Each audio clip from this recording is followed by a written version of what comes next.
what's going on, guys? It's your boy Leviathan. I just wanted to go ahead and make this Sorceress video just so that you can essentially deal the most damage that you can with her. This is going to be specifically Igniter Sorceress, so if you're looking for a reflex, just let me know in the comments down below if you guys want to see a video on that, since both of these are really viable in terms of dealing out damage.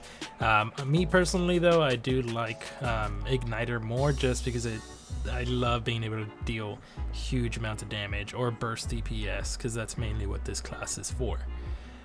In this video I'm going to go over stats, engravings, skills, and a card set, specific gems as well that you're going to want to go ahead and pick up for this class, since it is a very costly class, but a very fun one indeed. In terms of skills, this is going to be closer for T3, but I'll go ahead and include one for tier 1 and 2 just so that you can build up to it. But again, tier 3, that's where I'm at currently and enjoying this class very much, and let's get on with it. So what we want to go ahead and focus on in stats is going to be specialization and crit. Now with specialization, that's going to get your arcane meter gain for your identity skill a lot quicker, and it's also going to allow you to deal more damage with magic enhancement activated. You do also want to go ahead and go for crit for obvious reasons of just crit rate increases to be able to max out your damage. But again, specialization is your main focus. I do like to balance both of these out, but I tend to go more specialization just to be able to have that MP recovery and also identity meter gain a lot quicker.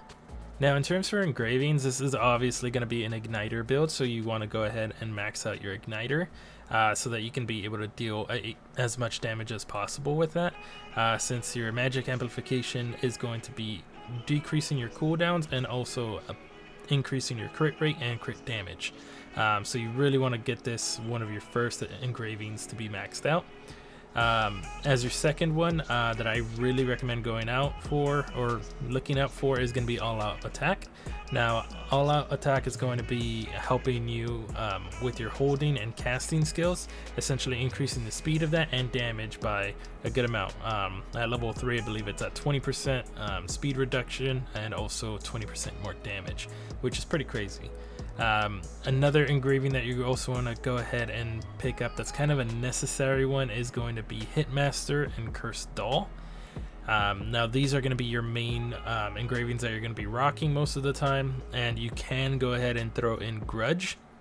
I do recommend to have this a little bit when you're more in end game, because it is a very hard engraving to handle, especially since you're a very squishy class. But if you don't want to go Grudge and you want to still be able to deal pretty high damage, I do recommend going ahead and picking up Precise Dagger, since Precise Dagger is going to be increasing your crit rate. It allows you to deal out more damage, which is kind of the main deal of this class, and it's going to be one of the easiest classes to do as well. I love playing it. It's really fun just to throw out all your skills on one target and just be able to see that yellow $1 million damage sign basically. Again, and for engravings, I'm going to go ahead and post these up right now, just so you can go ahead and take a look for everything that you can pick up, again being your main Igniter, Hitmaster, and All Out Attack. You can go ahead and play around with these. I know I've seen Adrenaline in here before. Adrenaline is actually what I'm running right now, but slowly starting to change that out for Precise Dagger.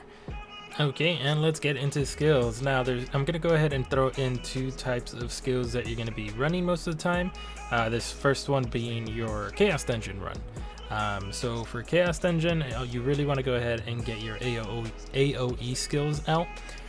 So you're going to want to go ahead and pick up these for basically super easy dungeons, to be able to clear them out in pretty much minutes compared to your standard skills that I'm going to be going over.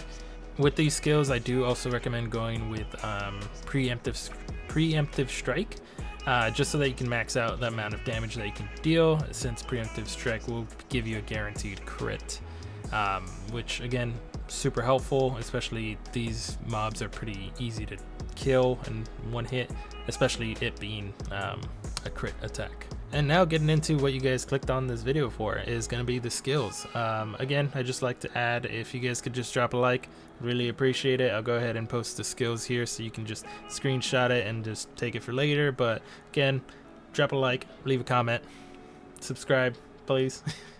And we can go ahead and get on to this. I'll be making videos every Wednesday, so stay tuned and just subscribe. Thank you very much. So let's get into it. So your first pickup for Sorceress is going to be Blaze. Now with Blaze, you're going to go ahead and pick up damage amplification just for extra damage, and then Charge Flame, which essentially just allows you to stack the skill up to 2 times, so you can cast them twice back to back. I do recommend this since you do have a lot of downtime in terms of waiting for skills, so you can at least have 2 charges on that to be able to cast that out as soon as possible, or even when you're just low on something, since Blaze is relatively low cooldown, and with the correct gems you can get that pretty low and cast this quite often. So your next skill that you want to go ahead and pick up is going to be Frostclaw, which is going to be maxed out to level 10. You want to go ahead and pick up Enlightenment for specialty meter gain. You want to go ahead and also get Rule Enhancement to essentially just be able to make this a toggle skill, so that if you do happen to miss it or boss jumps out of the way, you can go ahead and cancel that and get that on cooldown to get that out as soon as possible. This also is going to be dealing damage, extra damage on top of that, which is pretty good. And then again, Enhanced Strike just to do that extra damage. And Frostclaw is a very good skill. Deals a lot of damage, especially if you just throw it right on top of the boss. Now for your next skill, Inferno. Inferno is going to be level 7, and it's pretty simple. Just throw down point and click kind of skill. It does have a stagger mid, which is pretty good, and especially if you need to do stagger checks. But you want to go ahead and get this to level 7. You want to pick up Ignite just for burning effect and also increased damage, and also Charged Flame so that you can now have it kind of like Blaze, to have it stacked up to 2 times to be able to cast multiple times while you're on your downtime. So the next skill you want to go ahead and pick up is going to be Punishing Strike. Now Punishing Strike is going to be one of your main skills to be able to dish out huge amounts of damage, and you want to go ahead and max this out to level 10. You want to pick up a Mind Enhancement as your first tripod, which is just going to reduce the MP cost of this by 50%. You want to go ahead and get Electric Discharge so that you can deal more damage, and also Magic Amplification so that when you activate your Identity skill, you can dish out even more damage, which is, I believe, 55%, and then Outgoing damage, which is 20%, which is not bad at all. So the next skill that you want to go ahead and pick up is going to be Esoteric Reaction. Now your tripods for this are going to be again maxed out to level 10, and tripod number 1 is Quick Prep for reduced cooldown, Enhanced Strike for outgoing damage, and Stabilized Crystal so that you can actually get this up to level 3 on it, essentially basically instantly, since it is a charge skill. So if you don't have this, you are going to be waiting, I believe, for 3 levels for it to get up to, and then it'll finally explode. But for this, it'll automatically get to level 3 and just explode and deal increased damage. You want to go ahead and pick up is going to be Rhyme Arrow. Now with Rhyme Arrow, it's just going to be a kind of click and point kind of skill, so you do have to be wary of where you're pointing your character. It is going to be dealing huge amounts of damage as well, and also slows, which is really good. You want to go ahead and get this to level 10, and your tripods go for Enlightenment, Piercing Strike, and also Ice Pick.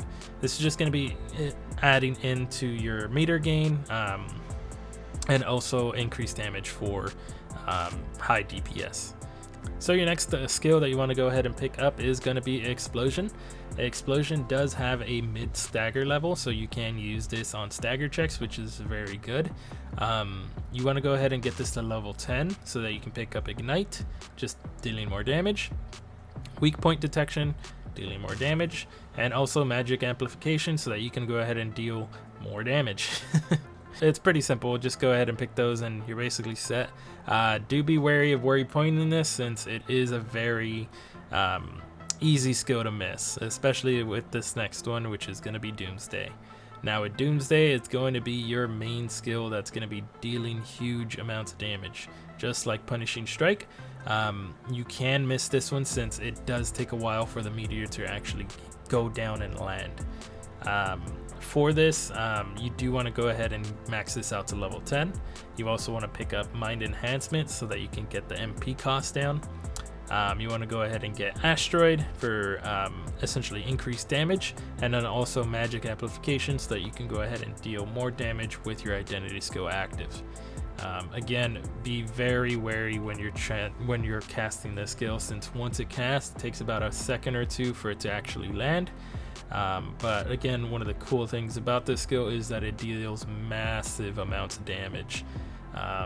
And to be honest, this is going to be one of your main skills that you're going to see those numbers get up in the millions, just like Punishing Strike. And that's why I really enjoy this class, because you can deal huge amounts of damage. And finally, your Awakening skill that we want to go ahead and pick up is going to be Invisca's Might. Now this is just going to be a standard AoE that you just cast. Really helpful for getting your identity meter up, and it also has a stagger of high stagger level, so you can use this on stagger checks quite often, and it has a relatively low cooldown, especially if you have Awakening, or even just kill elites and stuff like that. But again, really good skills to pick up.